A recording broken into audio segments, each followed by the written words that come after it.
Welcome! In this video I'm going to tell you about Kundalini Yoga, how it's different to all the other kinds of yoga, and how Kundalini energy works within Kundalini Yoga. My name is Daria and I'm the founder of High Yoga, Kundalini Yoga school where I help people transform their body and mind to achieve peace and happiness they never knew was possible. So let's start with Kundalini Yoga. What is Kundalini Yoga? Kundalini Yoga is specifically designed technology that can help you gain tools to live day-to-day life in much more positive and peaceful way. Everybody who practices Kundalini Yoga can benefit from it, no matter what your age, belief system, religion, or fitness level. It's very accessible. Kundalini Yoga classes are a dynamic blend of posture, physical asanas, pranayama, breathing techniques, breathing exercises, mantras, chanting, music, and meditation.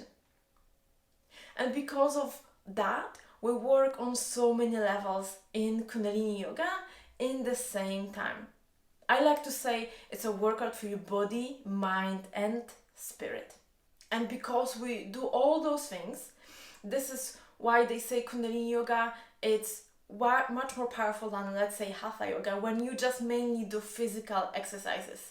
They say you can do about 10 years of regular Hatha Yoga practice and then do 1 year of regular Kundalini Yoga practice, and the effects will be similar because we work on so many levels and go so much deeper in the Kundalini Yoga practice.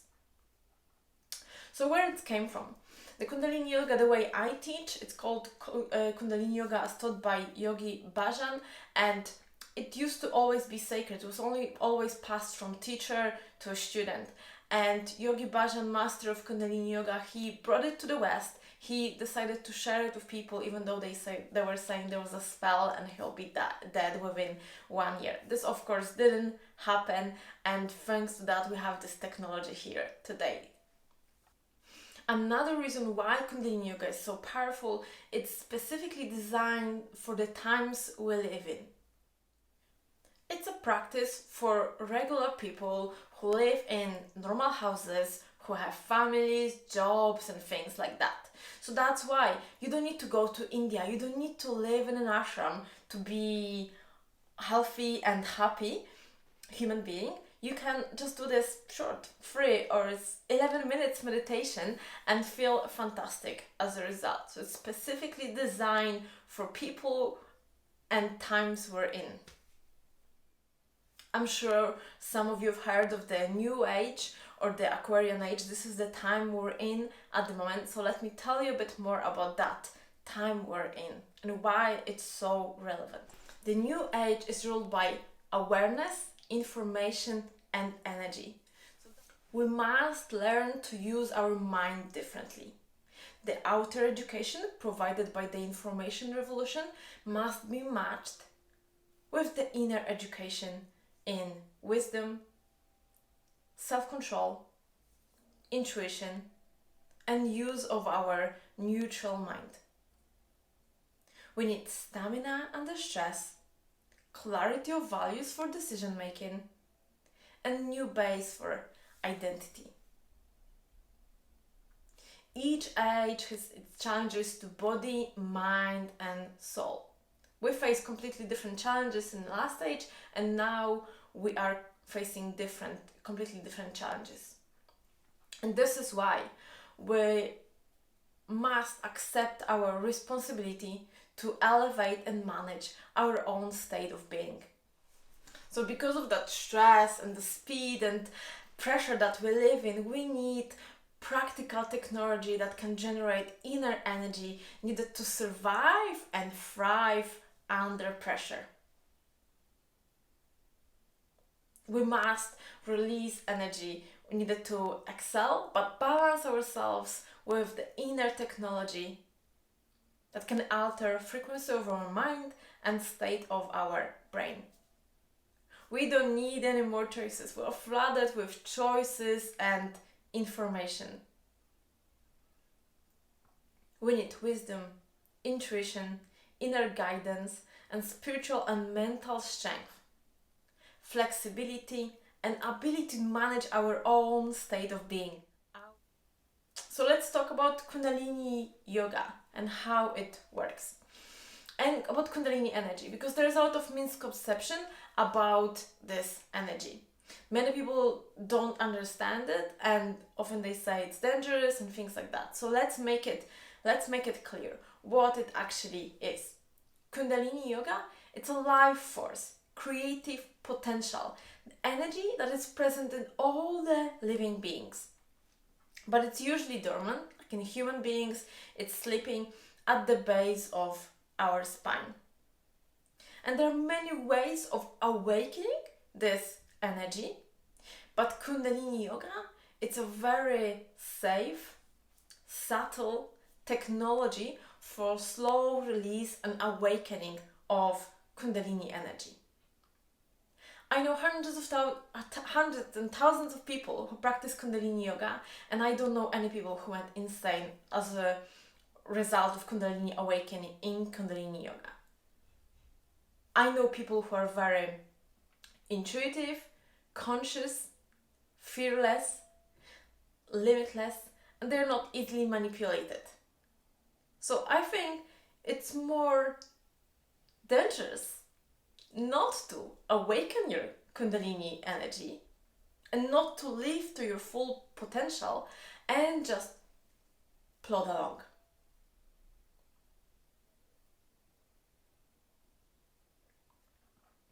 If you'll get into actions that awaken the Kundalini energy, your actions will be the language of your soul. Your actions will be matched with your deeper essence, with who you truly are. And you won't be driven by your ego.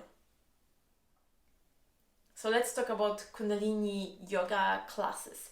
Every Kundalini Yoga class contains Kriya, like a set of exercises with a specific outcome. Kriya means transformation in action. This is really why Kundalini Yoga is so powerful, because of that transformation that is happening. So in Kundalini class, we are dealing with a lot of energy. We are dealing with that Kundalini energy that, as I said, can be experienced and felt all of the time. We are born with this energy. However, when we grow up, when we start building ego, when we go to school, we shut it down. When you're around kids, you see they're full of that energy. But Kundalini Yoga, it's a yoga of awakening and awareness.